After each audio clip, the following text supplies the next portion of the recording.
ಆಕಾಶವಾಣಿ ರಾಯಚೂರು.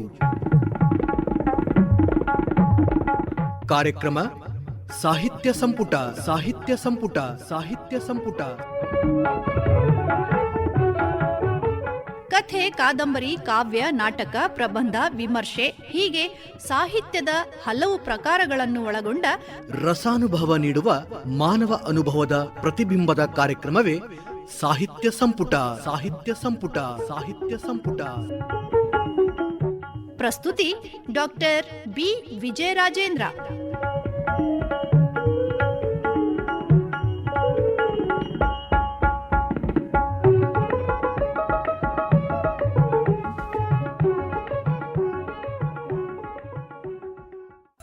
ಸಂಗ ಸಹಿತ ಶರಣರು ಬಂದರೆ ನಂಬುವುದೆನ್ನ ಮನವು, ನಚ್ಚುವುದೆನ್ನ ಮನವು.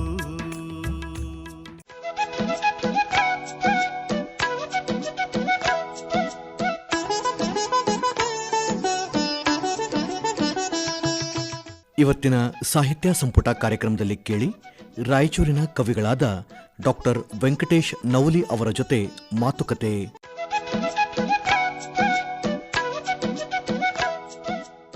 ನಮಸ್ಕಾರ ಶ್ರೋತೃಗಳೇ, ಆಕಾಶವಾಣಿಯ ಸಾಹಿತ್ಯ ಸಂಪುಟ ಕಾರ್ಯಕ್ರಮಕ್ಕೆ ತಮ್ಮೆಲ್ಲರಿಗೂ ಆತ್ಮೀಯ ಸ್ವಾಗತ. ಸಾಹಿತ್ಯ, ಸಂಗೀತ, ಶಿಕ್ಷಣ ಮತ್ತು ಸಂಶೋಧನೆ ಈ 4 ಕ್ಷೇತ್ರಗಳಲ್ಲೂ ತಮ್ಮ ಪ್ರತಿಭೆಯಿಂದ ಶ್ರೀಮಂತಗೊಳಿಸುತ್ತಾ ಸಾಂಸ್ಕೃತಿಕ ಲೋಕಕ್ಕೆ ವಿಶಿಷ್ಟ ಕೊಡುಗೆ ನೀಡುತ್ತಿರುವ ಬಹುಮುಖ ಪ್ರತಿಭೆ ಡಾಕ್ಟರ್ ವೆಂಕಟೇಶ್ ನವಲಿ ಅವರು ಇಂದು ನಮ್ಮೊಂದಿಗೆ ಸ್ಟುಡಿಯೋದಲ್ಲಿದ್ದಾರೆ. ಶ್ರೀಧರ್ ರಾವ್ ನವಲಿ ಹಾಗೂ ಶ್ರೀಮತಿ ವನಮಾಲಾಬಾಯಿ ಅವರ ಪುತ್ರರಾದ ಇವರು ಸಮಾಜಶಾಸ್ತ್ರದಲ್ಲಿ MA, BD ಪದವಿ ಪಡೆದು ಶಿಕ್ಷಣ ಕ್ಷೇತ್ರದಲ್ಲಿ ಜನಮೆಚ್ಚಿದ ಶಿಕ್ಷಕ, ತಾಲೂಕು ಮಟ್ಟದ ಉತ್ತಮ ಶಿಕ್ಷಕ ಸೇರಿದಂತೆ ಹಲವು ಪ್ರಶಸ್ತಿಗಳನ್ನು ಮುಡಿಗೇರಿಸಿಕೊಂಡವರು. ಅಷ್ಟೇ ಅಲ್ಲದೆ ಡಾಕ್ಟರ್ ಅರಳುಮಲ್ಲಿಗೆ ಪಾರ್ಥಸಾರಥಿಯವರ ಜೀವನ ಸಾಧನೆ ಹಾಗೂ ವಿಷ್ಣು ಸಹಸ್ರನಾಮ ಕ್ಷೇತ್ರಕ್ಕೆ ಅವರ ಕೊಡುಗೆಯ ಕುರಿತು ಪ್ರೌಢ ಪ್ರಬಂಧ ಮಂಡಿಸಿ PhDಯ ಪದವಿ ಗೌರವಕ್ಕೆ ಪಾತ್ರರಾಗಿದ್ದಾರೆ. ಅವರ ಸಾಹಿತ್ಯಿಕ ಪಯಣದಲ್ಲಿ 2021ರಲ್ಲಿ ಹೈಕು ಸಂಕಲನವಾದ ಕೆಂದಾವರೆ, 2023ರಲ್ಲಿ ಕೃತಿಯಾದ ದಾಸ ಸಾಹಿತ್ಯಕ್ಕೆ ಸಾಧಕ ಪಾರ್ಥಸಾರಥಿ ವಿಠಲದಾಸರು ಹಾಗೂ ಇತ್ತೀಚೆಗೆ ಹೊರಬಂದ 2025ರಲ್ಲಿ ಅಭಿನಂದನಾ ಗ್ರಂಥವಾದ ಜಯದೀಪ್ತಿ ಇವರ ಪ್ರಮುಖ ಕೃತಿಗಳು. ಕೇವಲ ಅಕ್ಷರ ಲೋಕಕ್ಕೆ ಅಷ್ಟೇ ಅಲ್ಲದೆ ಗಾಯನ ಕ್ಷೇತ್ರದಲ್ಲೂ ಸೈ ಎನಿಸಿಕೊಂಡವರು ಇವರು. 2025ರ ಸಾಲಿನಲ್ಲಿ ಆಕಾಶವಾಣಿಯ ಕಲಬುರಗಿ ಕೇಂದ್ರದಿಂದ ಸುಗಮ ಸಂಗೀತ, ದಾಸರ ಪದಗಳ ವಿಭಾಗದಲ್ಲಿ B ಗ್ರೇಡ್ ಕಲಾಕೃತಿಯ ಗೌರವ ಪಡೆದಿದ್ದಾರೆ. ಬನ್ನಿ ಶ್ರೋತೃಗಳೇ, ಡಾಕ್ಟರ್ ವೆಂಕಟೇಶ್ ನವಲಿ ಅವರನ್ನು ಪ್ರೀತಿಯಿಂದ ಸ್ವಾಗತಿಸೋಣ. ಡಾಕ್ಟರ್ ವೆಂಕಟೇಶ್ ನವಲಿ ಅವರೇ, ಆಕಾಶವಾಣಿಯ ಸಾಹಿತ್ಯ ಸಂಪುಟ ಕಾರ್ಯಕ್ರಮಕ್ಕೆ ತಮಗೆ ಹೃತ್ಪೂರ್ವಕ ಸ್ವಾಗತ ಹಾಗೂ ನಮಸ್ಕಾರ. ಸರ್ ನಮಸ್ಕಾರ. ನವಲಿ ಅವರೇ, ನಮ್ಮ ಕೇಳುಗರಿಗೆ ನಿಮ್ಮ ಬಾಲ್ಯ, ಕುಟುಂಬ ಮತ್ತು ಶಿಕ್ಷಣದ ಕುರಿತು ಸ್ವಲ್ಪ ಪರಿಚಯ ಮಾಡಿಕೊಡಿ. ರಾಯಚೂರು ಜಿಲ್ಲೆ ಲಿಂಗಸೂರು ತಾಲೂಕಿನ ನವಲಿ ಗ್ರಾಮದವನು.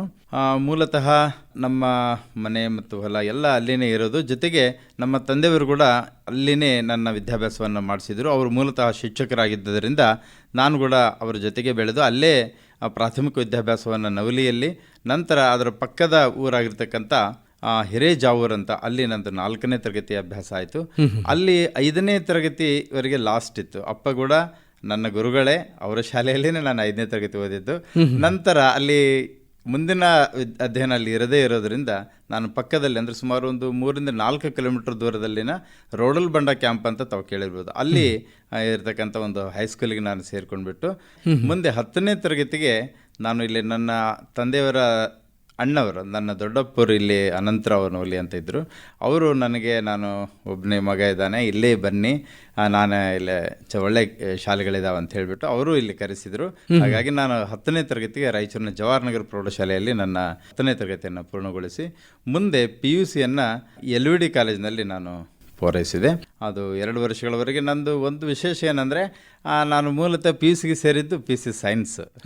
ಅದಾದ ನಂತರ ಆಗ TCHಗೆ ಕಾಲ್ಫರ್ ಆಗಿ ಅಪ್ಪನು ಶಿಕ್ಷಕರಾಗಿರೋದ್ರಿಂದ ನನ್ನ ಮನೆಯಲ್ಲಿ ಸುಮಾರು ಅಕ್ಕ ಕೂಡ ಸರ್ಕಾರಿ ಶಾಲಾ ಶಿಕ್ಷಕಿ, ನನ್ನ ಪತ್ನಿ ಕೂಡ ಶಿಕ್ಷಕಿ.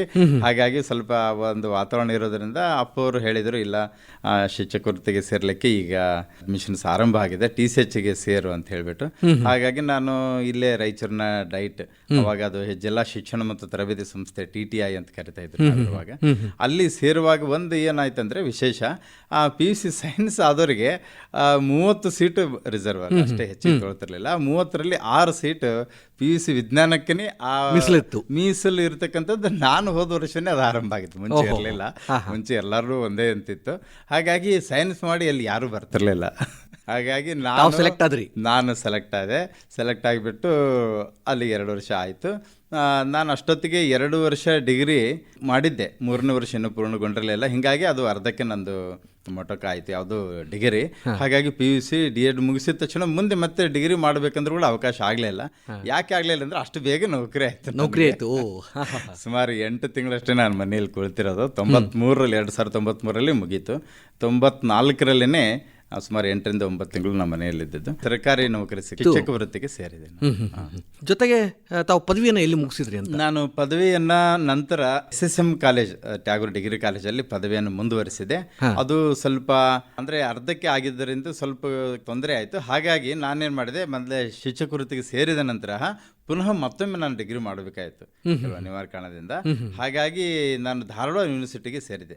ಇಲ್ಕಲ್ ಸೆಂಟರ್ ತೊಗೊಂಡ್ಬಿಟ್ಟು ಕರ್ನಾಟಕ ವಿಶ್ವವಿದ್ಯಾಲಯ ಧಾರವಾಡದಿಂದ 3 ವರ್ಷ ಡಿಗ್ರಿ ಇಲ್ಕಲ್ ಸೆಂಟರ್ನಿಂದ ಬರೆದು ನಾನು 3 ವರ್ಷ ಪದವಿ ಮತ್ತೊಮ್ಮೆ ಮಾಡಬೇಕಾಯಿತು.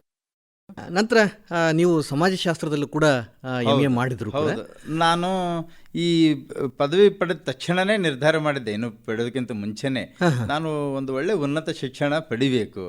ಯಾಕಂದ್ರೆ ಏನೋ ಪಡಿಲಾರ್ದೇ ಸೇವೆಗೆ ಸೇರಿದ್ದೀನಿ, ಏನೆಲ್ಲ ಇದೆ ಎಲ್ಲ ಪದವಿಗಳನ್ನು ಪಡಿಬೇಕಂತ ಮುಂಚೆನೇ ನಿರ್ಧಾರ ಮಾಡಿದ್ದೆ. ಅದು ಏನೋ ದೈವ ಸಾಥಿಯಿಂದ ನಾನು ಎಷ್ಟು ಏನೆಲ್ಲ ಅಂದ್ಕೊಂಡಿದ್ದೇನೆ ಅದೆಲ್ಲವೂ ಬೇಗನೆ ಆಯಿತು.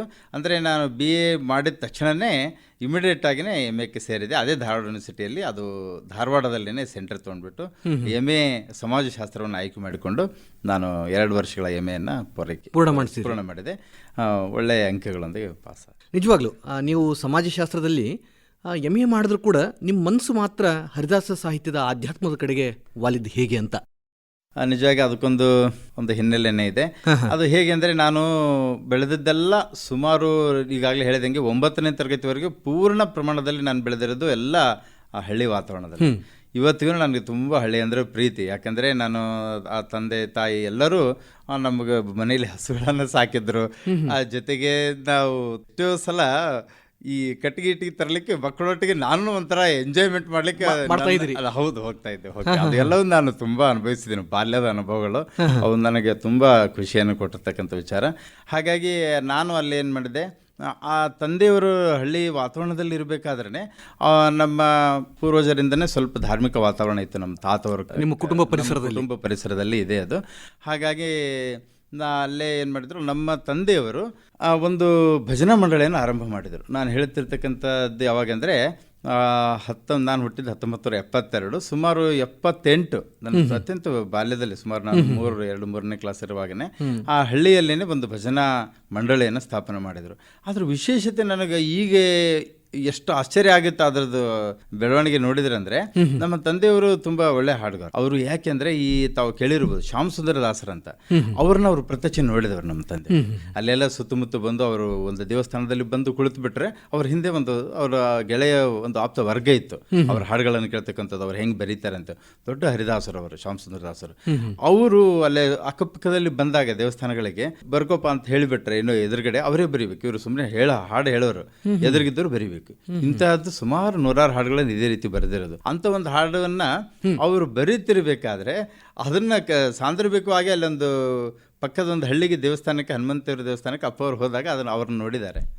ಹೀಗಾಗಿ ಆ ಒಂದು ಪರಿಸರನೂ ಇದೆ, ಜೊತೆಗೆ ಆ ಧಾರ್ಮಿಕ ವಾತಾವರಣ, ಅವು ಪುರಂದರದಾಸರ ಹಾಡುಗಳು, ವಿಜಯದಾಸರ ಹಾಡುಗಳು, ಇಂದು ಎಲ್ಲವೊಂದು ಪ್ರಭಾವಿತರಾಗಿ ಅಪ್ಪವರು ಮುಂಚೆಯಿಂದ ಮನೆಯಲ್ಲಿ ಹಾಡ್ತಾ ಇದ್ರು.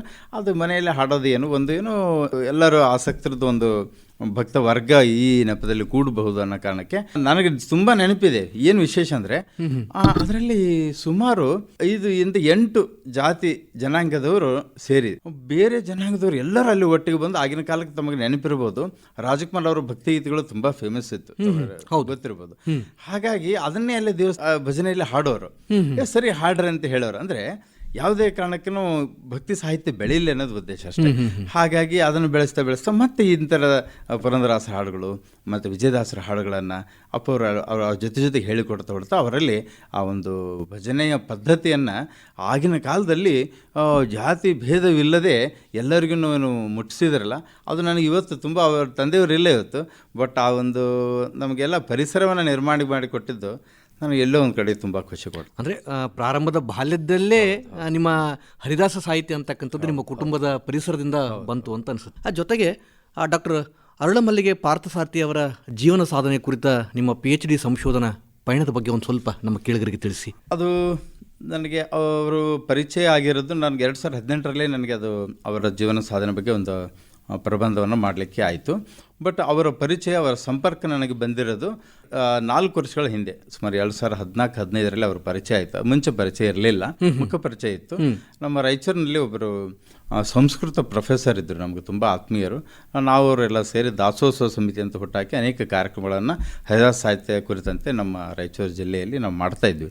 ಅವರು ಡಾಕ್ಟರ್ ಲಕ್ಷ್ಮೀಕಾಂತ್ ಮೊಹರೇರ್ ಅಂತ, ಅವರು ಅರಳುಮಲ್ಲಿಗೆ ಪಾರ್ಥಸಾರಥಿ ಅವರು ತುಂಬ ಆತ್ಮೀಯರು. ಹಾಗಾಗಿ ಒಂದು ಸಲ ಬೆಂಗಳೂರಿಗೆ ಹೋಗ್ಬಿಟ್ಟು ಅವ್ರನ್ನ ಭೇಟಿಯಾಗಿ ಅವರ ಒಂದು ಸಾಧನೆ ಬಗ್ಗೆ ಒಂದು ಏನಾದರೂ ಒಂದು ಮಾಡಬೇಕು ಅಂತ ಅವರು ಕೂಡ ಒಂದು ಸಲಹೆ ಕೊಟ್ಟರು. ಜೊತೆಗೆ ಇನ್ನೂ ಒಂದು 2 ಅವರ ಆತ್ಮೀಯರಿದ್ದರು, ಯಾಕಂದರೆ ವಿಷಯಗಳು ಹೆಚ್ಚು ಸಿಗಲಿ ಅನ್ನೋ ಕಾರಣಕ್ಕೆ ಸರಿ ಅಂತ ಅವರೆಲ್ಲರನ್ನೂ ಭೇಟಿಯಾಗಿ ಅನೇಕ ವಿಷಯಗಳನ್ನು ಸಂಗ್ರಹ ಮಾಡಿ ಅವರಿಗೆ ನಾವು ಆ ವಿಷಯವನ್ನು ಹೇಳಿದ್ವಿ. ಹೇಳಿದ್ರೆ ತುಂಬ ಖುಷಿಪಟ್ಟರು. ಸರಿ ಅಂತೇಳಿ ತಮ್ಮಲ್ಲಿರ್ತಕ್ಕಂಥ ಅನೇಕ ಅವರು ಆಕರ ಗ್ರಂಥಗಳನ್ನೆಲ್ಲ ಕೊಟ್ಟರು. ಆಗಿಂದ ನಾನು ಇನ್ನು ಮುಂದೆ ಇಷ್ಟ ಆಯಿತು, ಮಾಡಬೇಕನ್ನೋದಾಯಿತು. ಮುಂದೆ ಹೇಗೆ ಮಾಡಬೇಕು, ಎಲ್ಲಿ ಮಾಡಬೇಕು ಅನ್ನೋದು ಪ್ರಶ್ನೆ. ಹಾಗಾಗಿ ಜಯಲಕ್ಷ್ಮಿ ಮಂಗಳಮೂರ್ತಿ ಮೇಡಮ್ ಅವರು ಕೂಡ ತುಂಬ ನಮಗೆ ಸಹಾಯ ಮಾಡಿದರು. ಅವರ ಒಂದು ನೆರವಿನಿಂದ, ಸಂಪರ್ಕದಿಂದ ಮತ್ತು ಸಲಹೆಯಿಂದ ನಾನು ಏನು ಮಾಡಿದೆ, ಫ್ಲೋರಿಡಾದಿಂದ ಒಂದು ಯೋಗ ಸಂಸ್ಕೃತಂ ಯೂನಿವರ್ಸಿಟಿ ಅಂತಿದೆ, ಅದು ಅಮೇರಿಕಾದ ಆ್ಯಕ್ಚುಲಿ ಬ್ರಾಂಚಸ್ ನಮ್ಮ ಕರ್ನಾಟಕದಲ್ಲಿ ಒಂದು ನಾನಿದ್ದಾಗ ಅವಾಗ 7 ಇವಾಗ 10 ಆಗಿದ್ದಾವೆ. ಅದು ಶ್ರೀಪಾದ ರಾಜರ ಮಠ ಮುಳುಬಾಗಿಲು ಅಂತಿದೆ, ಅದು ಒನ್ ಆಫ್ ದ ಬ್ರಾಂಚ್. ನಾವಂದರೆ ಆ ಮಠದ ವತಿಯಿಂದ ನಾವು ಎಲ್ಲ ಸಂಪರ್ಕ ಮಾಡೋದು, ನೇರವಾಗಿ ಫ್ಲೋರಿಡಾಕ್ಕೆ ಇರಲ್ಲ. ಅಲ್ಲಿಂದ ನಾವು ಸಂಪರ್ಕ ಮಾಡಿ ಅಲ್ಲೆಲ್ಲ ಡಾಕ್ಟರ್ ಕೌಶಿಕ್ ಅಂತ ಇದ್ದಾರೆ, ಅದರ ಚೀಫ್. ಸುಮಾರು ಒಂದು 2 ವರ್ಷಗಳ ಅವಧಿ ಸಾಕು, ನೀವೆಲ್ಲ ಸಬ್ಮಿಟ್ ಮಾಡಿದ್ರು.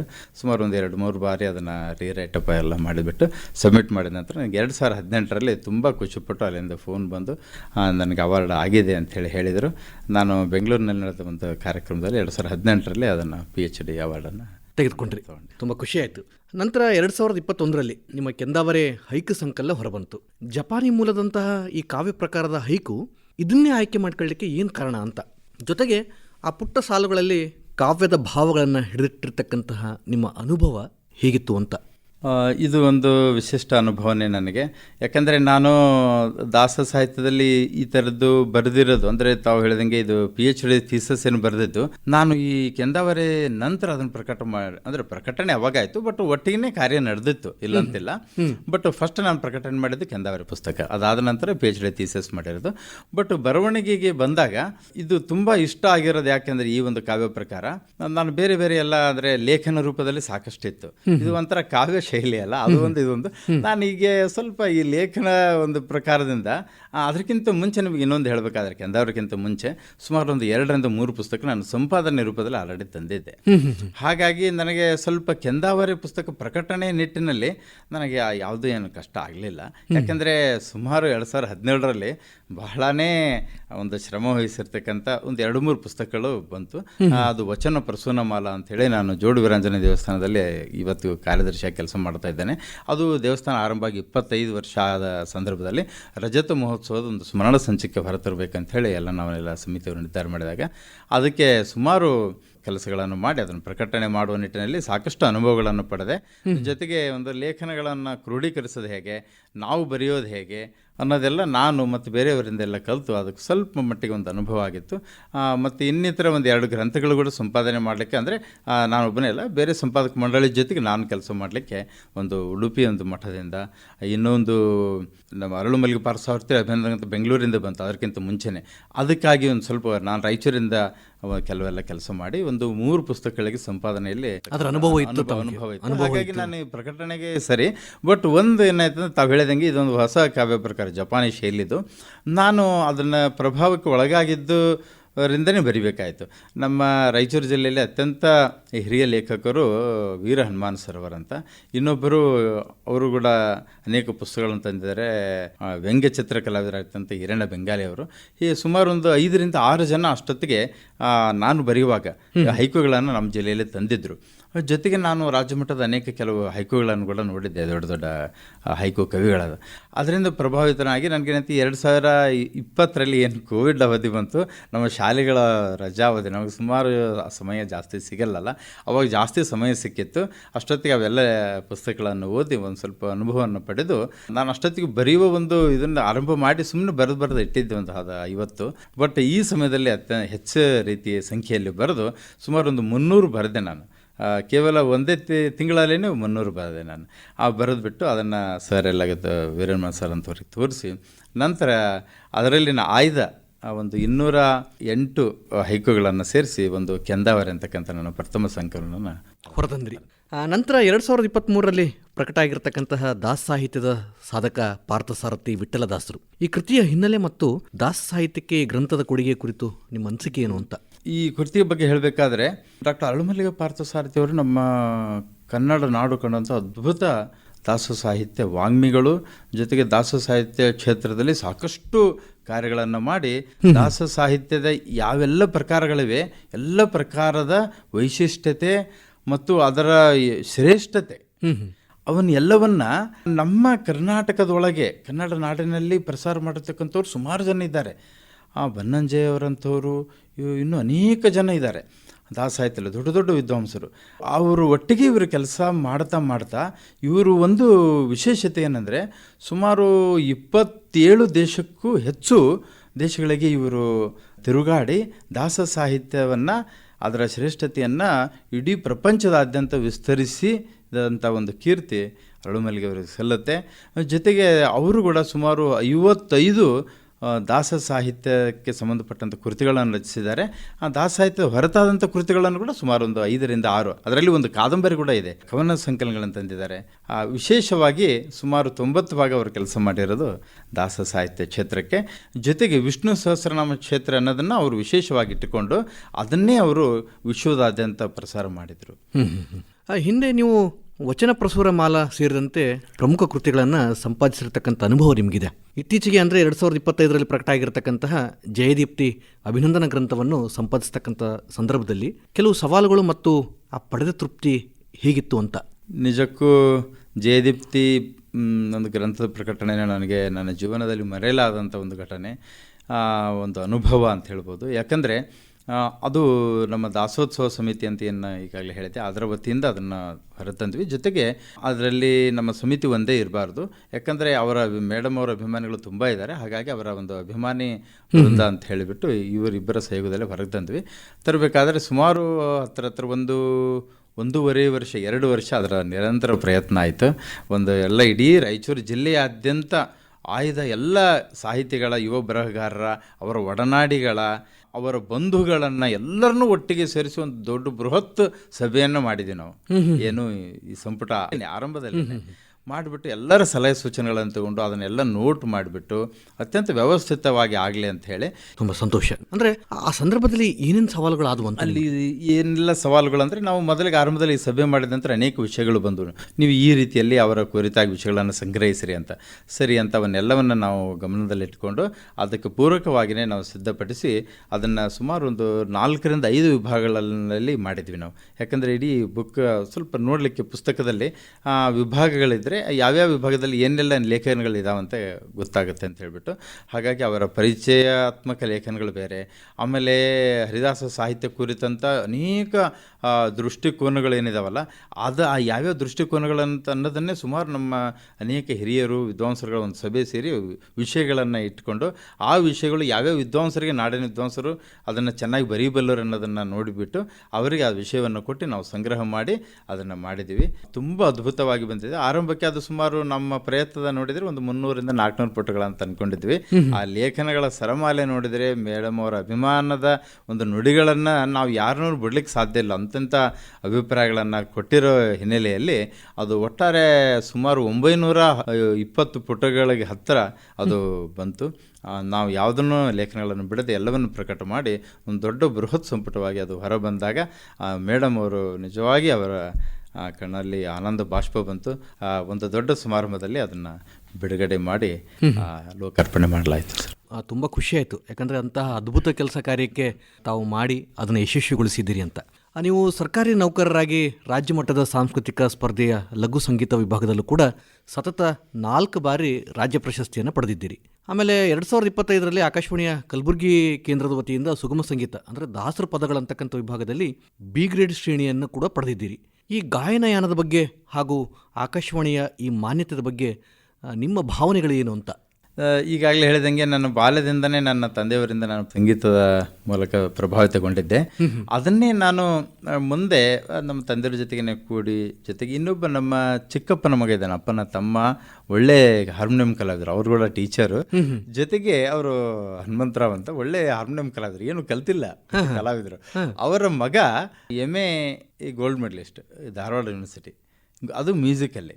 ಆತ ಅದು ನನಗಿಂತ 1 ವರ್ಷ ಚಿಕ್ಕವನು, ರಮೇಶ್ ಕುಲಕರ್ಣಿ ಅಂತ. ಇವಾಗ ಗುಲ್ಬರ್ಗದಲ್ಲಿ ಮ್ಯೂಸಿಕ್ ಕ್ಲಾಸ್ ಎಲ್ಲ ಮಾಡ್ತಾನೆ, ಕೊಯಮತ್ತೂರಲ್ಲಿ ಮ್ಯೂಸಿಕ್ ಲೆಕ್ಚರ್ ಆಗಿ ಕೆಲಸ ಮಾಡ್ತಾನೆ. ಆತ ನಾನು ಒಟ್ಟಿಗೆ ಕೆಲಸ ಮಾಡ್ತಿರೋದ್ರಿಂದ, ಇನ್ನೊಬ್ಬರು ನಮ್ಮ ದೊಡ್ಡಪ್ಪನ ಮಗ, ಅಪ್ಪನ ಅಣ್ಣನ ಮಗ, ಅವರು ಮ್ಯೂಸಿಕ್ ಡಿಪಾರ್ಟ್ಮೆಂಟಲ್ಲಿ ತಬಲಿಸ್ಟ್ ಇದ್ದಾರೆ NV ಕಾಲೇಜ್ ಗುಲ್ಬರ್ಗದಲ್ಲಿ.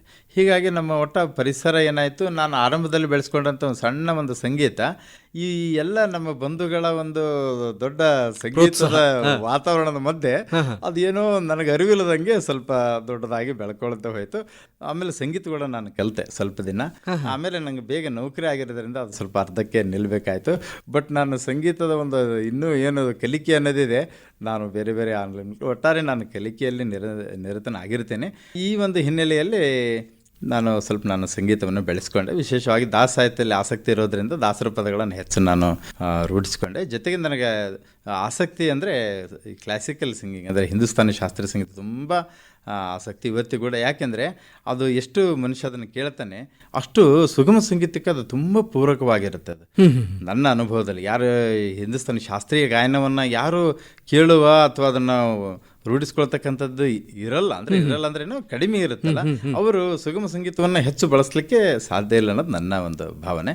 ಆ ನಿಟ್ಟಿನಲ್ಲಿ ನಾನು ನಿತ್ಯ ಒಂದಾದರೂ ಶಾಸ್ತ್ರೀಯ ಗಾಯನ ಕೇಳ್ತೀನಿ. ಅದನ್ನೇ ಅದು ಕೂಡ ಈ ಹಿನ್ನೆಲೆಯಲ್ಲಿ ಸ್ವಲ್ಪ ನನಗೆ ಸಹಾಯಕ್ಕೆ ಬಂದಿದೆ. ಅದನ್ನು ನಾನು ಮುಂದೆ ಬೆಳವಣಿಗೆ ಮಾಡ್ತಾ ನನ್ನ ಉದ್ಯೋಗದಲ್ಲಿ ನನ್ನ ಸರ್ಕಾರಿ ನೌಕರರಿಗೆ ಸ್ಪರ್ಧೆಗಳಿರ್ತವೆ. ಸರ್ಕಾರಿ ನೌಕರರ ರಾಜ್ಯ ಮಟ್ಟದ ಸ್ಪರ್ಧೆ ಪ್ರತಿ ವರ್ಷ ಸರ್ಕಾರಿ ನೌಕರರ ಸಂಘದಿಂದ ಆಯೋಜನೆ ಮಾಡ್ತಾರೆ. ಅದು ಕ್ರೀಡೆ ಮತ್ತು ಸಾಂಸ್ಕೃತಿಕ ವಿಭಾಗ ಅಂತ 2. ನಾನು ಸಾಂಸ್ಕೃತಿಕ ವಿಭಾಗದಲ್ಲಿ ಪ್ರತಿ ವರ್ಷ ಭಾಗವಹಿಸ್ತಕ್ಕಂಥದ್ದು. ಅದು ಮುಂಚೆ ನನಗೆ ಅದ್ರ ಬಗ್ಗೆ ಅಷ್ಟೇ ಇರಲಿಲ್ಲ. 2007ರಿಂದ ನಾನು ಆರಂಭ ಮಾಡಿದೆ. ಅದು ಏನೋ ದೇವರ ಅನುಗ್ರಹದಿಂದ 2007ರಲ್ಲಿ ಧಾರವಾಡದಲ್ಲಿ ರಾಜ್ಯ ಮಟ್ಟಕ್ಕೆ ನಾನು ಆಯ್ಕೆಯಾದೆ. ತಾಲೂಕು ಆಯಿತು, ಜಿಲ್ಲೆಗೆ ಕೇವಲ ಫಸ್ಟ್ ಬಂದರು ಮಾತ್ರ ಮುಂದೆ ಹೋಗೋದಿರುತ್ತೆ. ತಾಲೂಕು ಜಿಲ್ಲೆ ಆದ ನಂತರ 2007ರಲ್ಲಿ ನಾನು ಫಸ್ಟ್ ಟೈಮ್ ಭಾಗವಹಿಸಿದ್ದು. ಫಸ್ಟ್ ಟೈಮ್ನೇ ನಾನು ರಾಜ್ಯಕ್ಕೆ ಆಯ್ಕೆಯಾದೆ. ಫಸ್ಟ್ ಟೈಮ್ನೇ ರಾಜ್ಯದಲ್ಲಿನೇ ಪ್ರಶಸ್ತಿ ಪಡೆದು ರಾಷ್ಟ್ರ ಮಟ್ಟಕ್ಕೆ ಆಯ್ಕೆಯಾಗಿದ್ದು ತುಂಬ ನನ್ನ ಜೀವಮಾನದಲ್ಲಿ ಮರೆಯಲಾಗತಕ್ಕಂಥ ಘಟನೆ. ಅದರಲ್ಲಿ ತುಂಬ ಸ್ಕಾಲರ್ಸ್ ಎಲ್ಲ ನಮಗೆ ಜಡ್ಜಸ್ ಬಂದಿರ್ತಾರೆ ರಾಜ್ಯ ಮಟ್ಟದಲ್ಲಿ. ಅವರು ಡಾಕ್ಟರ್ ಸುಧಾ ಮೇಡಮ್ ಅಂತ, ಅವರು senior professor music department Dharwad, ಅವರು ನನಗೆ ಜಡ್ಜ್ ಆಗಿದ್ದರು ಇಲ್ಲಿ ಧಾರವಾಡದ ಮೊದಲನೇ ಒಂದು ರಾಜ್ಯ ಮಟ್ಟದ ಸ್ಪರ್ಧೆಯಲ್ಲಿ.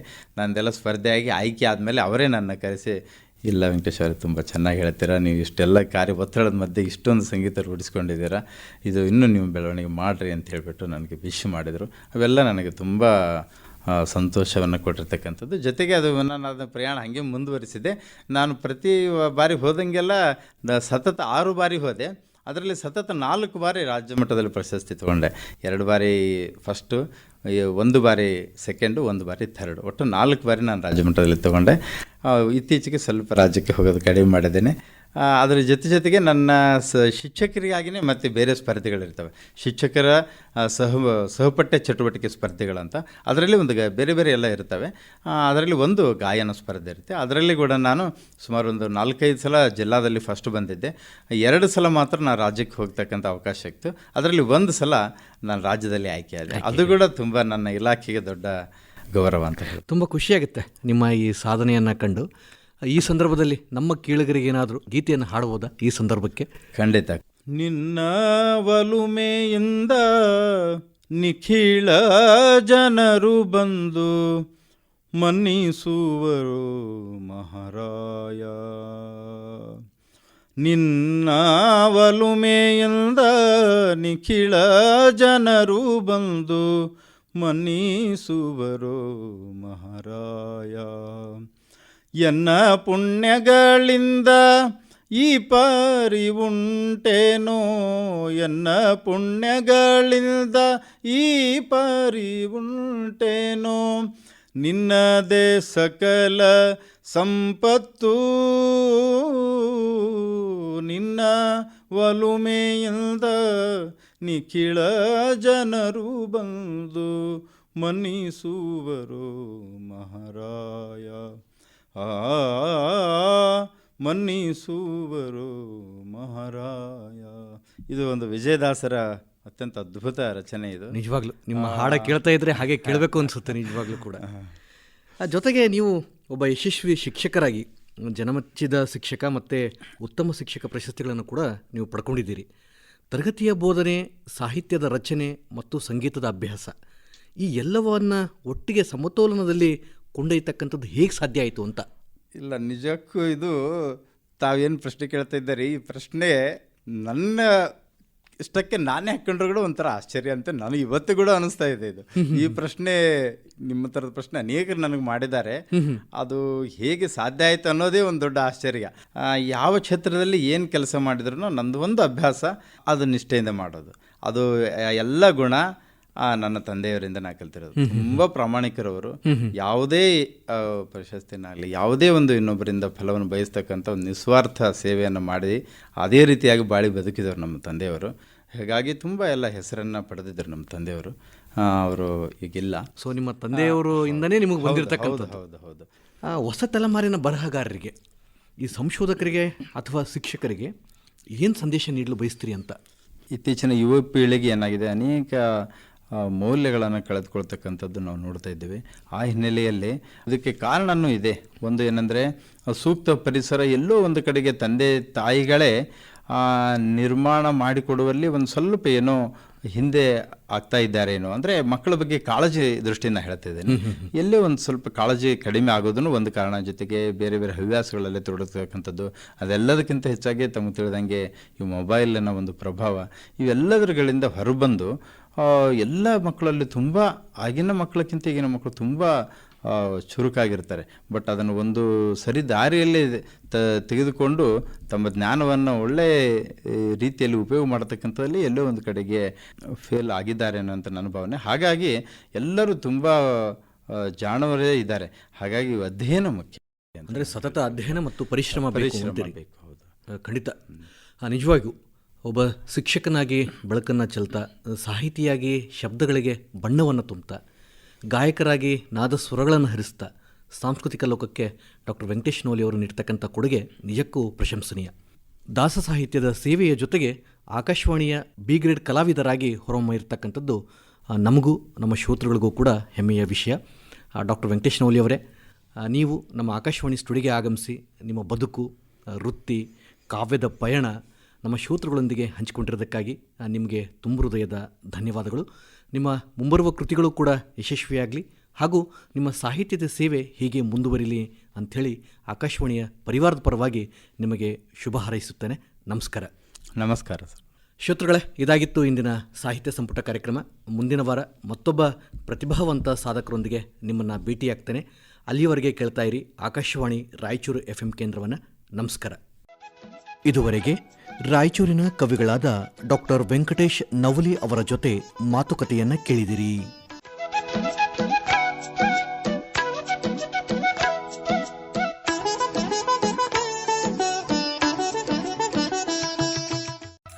ಸಂಗ ಸಹಿತ ಶರಣರು ಬಂದರೆ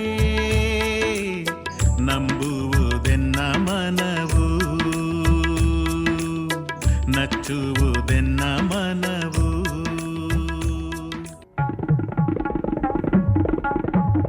ಇದುವರೆಗೆ ಕತೆ, ಕಾದಂಬರಿ, ಕಾವ್ಯ, ನಾಟಕ, ಪ್ರಬಂಧ, ವಿಮರ್ಶೆ ಹೀಗೆ ಸಾಹಿತ್ಯದ ಹಲವು ಪ್ರಕಾರಗಳನ್ನು ಒಳಗೊಂಡ ರಸಾನುಭವ ನೀಡುವ ಮಾನವ ಅನುಭವದ ಪ್ರತಿಬಿಂಬದ ಕಾರ್ಯಕ್ರಮ ಸಾಹಿತ್ಯ ಸಂಪುಟವನ್ನ ಕೇಳಿದಿರಿ. ಪ್ರಸ್ತುತಿ ಡಾಕ್ಟರ್ ಬಿ ವಿಜಯರಾಜೇಂದ್ರ. ನಿರ್ಮಾಣ ವೆಂಕಟೇಶ್ ಬೇವಿನಪೆಂಚಿ. ಸಹಕಾರ ಬಿ ನರಸಿಂಹಲು ಮತ್ತು ನಾಗರತ್ನ.